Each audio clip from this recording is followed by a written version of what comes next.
இவ்வளோ ஆக்ரோஷமான அலைகளை இந்த ஆயில் ரிக்ஸ் எப்படி தாங்கி நிற்கிது? இப்போ உலகம் முழுக்க நமக்கு கிடைக்கிற பெட்ரோல் அண்ட் டீசலில் ஒரு முக்கியமான பகுதி இந்த ஆயில் ரிக்ஸ் மூலமாக தான் கிடைக்குது. அப்படிப்பட்ட ஆயில் ரிக்ஸை இவ்வளோ ஆக்ரோஷமான கடல் அலைகள் வீசக்கூடிய இடத்துலையும் அதிகமான பனிப்பொழிவு ஏற்படக்கூடிய இடத்துலையும் கட்டியிருக்காங்க.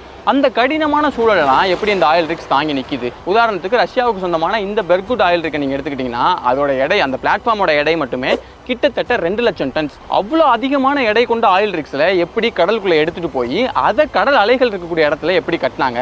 இப்போ அந்த ஆயில் ரிக்கோட பிளாட்ஃபார்மை சப்போர்ட் பண்ண ஒரு காலம் இருக்கு இல்லையா, இதை எத்தனை டிசைனில் கட்டுவாங்க அப்படிங்கிறத தெரிஞ்சுக்கிட்டாலே இதுக்கான பதில் நமக்கு புரிஞ்சிடும். ஒவ்வொரு ஆயில் ரிக்கையுமே அது இருக்கிற இடத்த பொறுத்து கொஞ்சம் வேறுபாடுகளோட டிசைன் பண்ணியிருந்தாலுமே அதிகமாக பயன்படுத்தக்கூடிய டிசைன்ஸ் அப்படிங்கிறத வச்சு மொத்தம் 3 வகை அதோட காலம்ஸை பிரிச்சிடலாம்.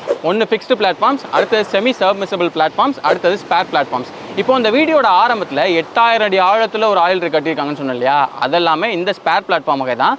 அதில் மற்ற 2 வகையை விட நிறைய வித்தியாசமான டெக்னிக்ஸ்லாம் கையாண்டிருப்பாங்க. இப்போ அந்த பெரிய டவர் போட்டிருப்பாங்க, ஆனால் அதை கடலோட தரை வரைக்கும் போடாமல் அதை ஒரு குறிப்பிட்ட ஆழத்திலே நிப்பாட்டிட்டு மூரிங் லைன்ஸ் வச்சு கீழே கனெக்ட் பண்ணிடுவாங்க. இப்போ அந்த பெரிய டவர் இருக்கு இல்லையா, அந்த டவரில் தண்ணியால் நிரப்பிடுவாங்க. பெரிய ஆயில் ரிக்கை பொறுத்த வரைக்கும் கிட்டத்தட்ட ஒரு 550 அடி வரைக்கும் தண்ணியால் நிரப்பியிருக்காங்க.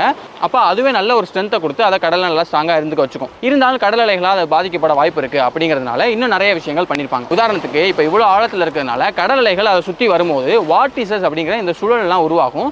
அதனால அந்த ஆயில் ரிக்ஸ்க்கு பாதிப்பு ஏற்பட வாய்ப்பு இருக்குது. அதனால் என்ன பண்ணுறாங்கன்னா அந்த டவரோட மொத்த நீளத்துக்கும் நல்லா ஸ்பைரலான ஒரு அமைப்பை போட்டு வச்சுருக்காங்க. இதனால என்ன ஆகுதுன்னா, இப்போ நார்மலாக ஒரு வார்டிஸ் உருவாகுதுன்னா ஒரு டவர் இருக்குது, அந்த டவரை சுற்றி அலைகள் வரும்போது அந்த டவருக்கு அந்த பக்கமாக ஒரு சுழலை உருவாக்கும். ஆனால் இந்த மாதிரி ஒரு ஸ்பைரல் கன்ஸ்ட்ரக்ஷனை போட்டிருக்கிறதுனால அந்த அலையால் ஒரு கரெக்டான மூவ்மெண்ட்டை அந்த டவரை சுற்றி கொடுக்க முடியாது. அந்த வார்டிசஸ் அதனால் உருவாகாமல் அந்த டவருக்கு எதுவும் ஆகாமல் பார்த்துக்குது. இந்த மாதிரி அந்த ஆயில் ரிக் எங்கே கட்ட போகிறாங்க, கடலில் எவ்வளோ ஆழத்தில் கட்ட போகிறாங்க, அந்த இடத்துல கடல் அலைகளோட வேகம் எப்படி இருக்க போகுது, எவ்வளோ எண்ணெய் எடுக்க போகிறாங்க அப்படிங்கிற நிறைய விஷயங்கள்லாம் கன்சிடர் பண்ணி ஒவ்வொரு ஆயில் ரிக்கையும் அதோடைய இடத்துக்கு ஏற்ற மாதிரி வேறு டிசைன் பண்ணி ட்வீக் பண்ணி தான் அதை கட்டுவாங்க. இப்படி தேவைக்கு ஏற்ற மாதிரி டிசைன் பண்ணதுக்கு அப்புறமா தான் கீழே இருந்து எண்ணெய் எடுக்க ஆரம்பிப்பாங்க. எண்ணெய் எப்படிப்பா எடுப்பாங்க அப்படின்னு கேட்டிங்கன்னா, ஆரோக்கியமான வாழ்க்கைக்கு ஆராவில் ஹெல்த் மிக்ஸ் auravil.in வெப்சைட்ல இருந்து வாங்கலாம்.